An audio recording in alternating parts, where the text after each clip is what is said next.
Hey guys, KYT here with another video for our Road to Our First Home video series. In this one, I'm going to be talking about my experience, my misunderstanding when it comes to mortgage pre-approvals and how it goes from mortgage pre-approval to the final mortgage approval.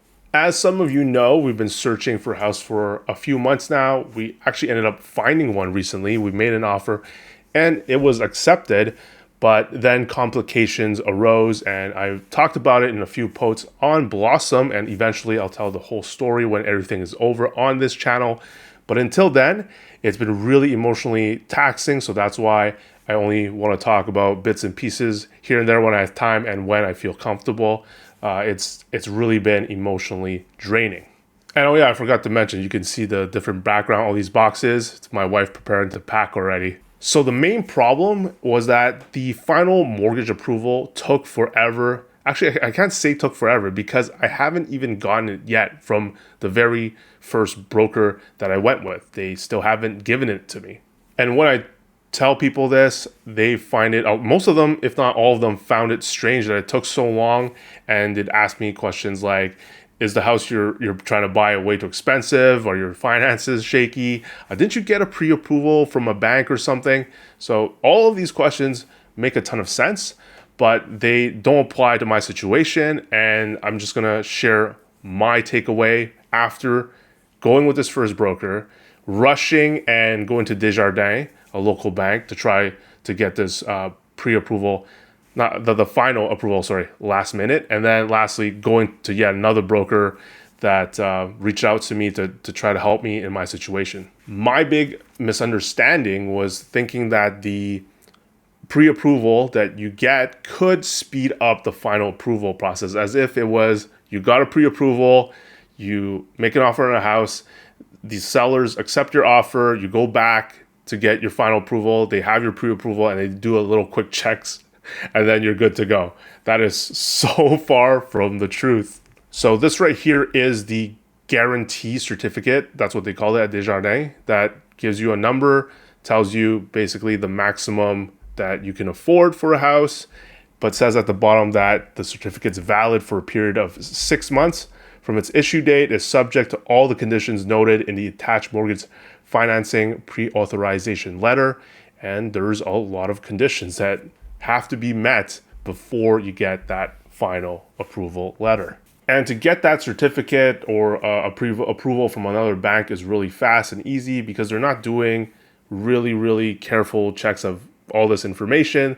They're checking your credit score, the assets that you're telling them that you have, things like that, simple things like that, and they take a quick look and approve you if you don't have any huge red flags. And the reason why the final approval takes a lot longer is because it's a lot more involved. There's your information is going to be scrutinized a lot more, and the house has to be looked at. They have to essentially evaluate the house, because if you can't live up to paying the mortgage, they've essentially bought the house. So the price that you want to pay, it has to be reasonable according to them, reasonable enough to the market value, what they think the market value is. And potentially there's a lot of documents for them to go through on the house itself, because there's something that is called the seller's declaration, which is a PDF that the sellers provide that really details more information about the house, any conditions that it has there been infestation, stuff like that. A lot of information in there. And then there could be amendments, things that are added after the fact. Maybe you have an inspector, the buyers have an inspector go in and find a bunch of issues that the sellers did not declare in their seller's declaration. So then there's a bunch of amendment PDFs that are in there, and what they call the underwriter on the lender side has to go through that and write that and analyze all of that. And going back to my family's finance situation that these lenders are looking at, they're going to look at it more carefully this time, way more carefully. They're actually going to take our letters of employment and then actually call our employers to find out if we actually work there for that amount of hours, for that amount of salary. And before I continue, I do want to say every lender has different processes. So it's possible that some lenders are more lax on certain details. So maybe they're not as crazy as I'm describing, but I'm just describing what might be possible. And another thing like that they take a look at, my wife was pregnant with June in 2022. So it's like, why does this letter of appointment say you're supposed to make this much, but according to the T4, you didn't make that at all?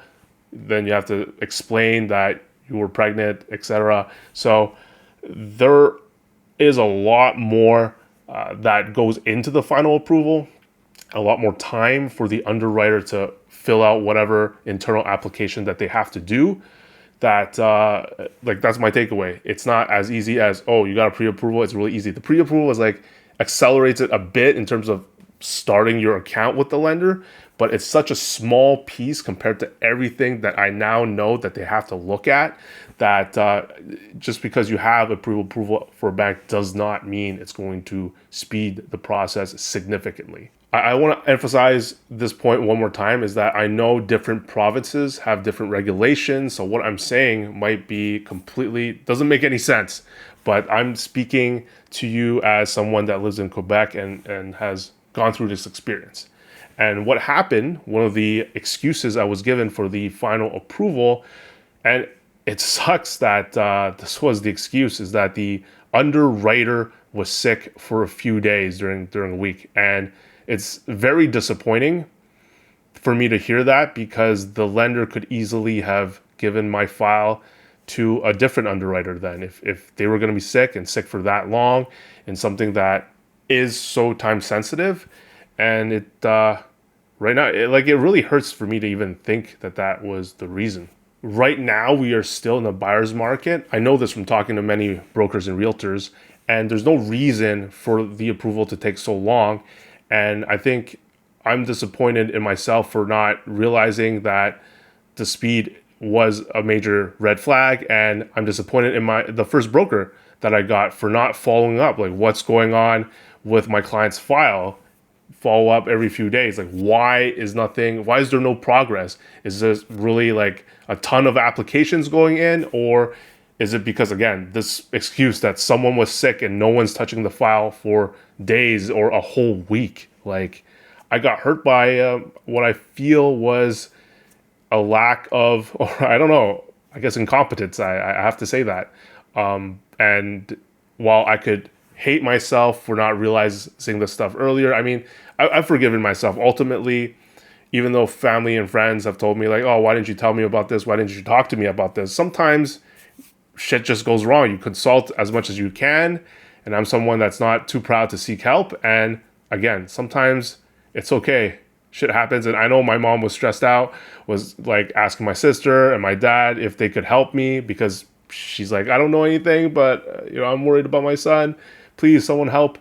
And I'm touched. I'm really touched that she did that. But ultimately, she made other people feel like they should have done something, when at the end of the day, like, they were there for me. And sometimes you run into this inexperienced broker maybe, and then you run into an underwriter on the lender side that was sick, or that that wasn't properly handled at the bank. I don't know. It's just like a string of bad things that happen, and I don't really blame anyone like anymore. I've forgiven myself, and like the key thing, and I hope those of you who have done mistakes as well, is that you just move forward with that knowledge. So with that said, I'll see you in the next one.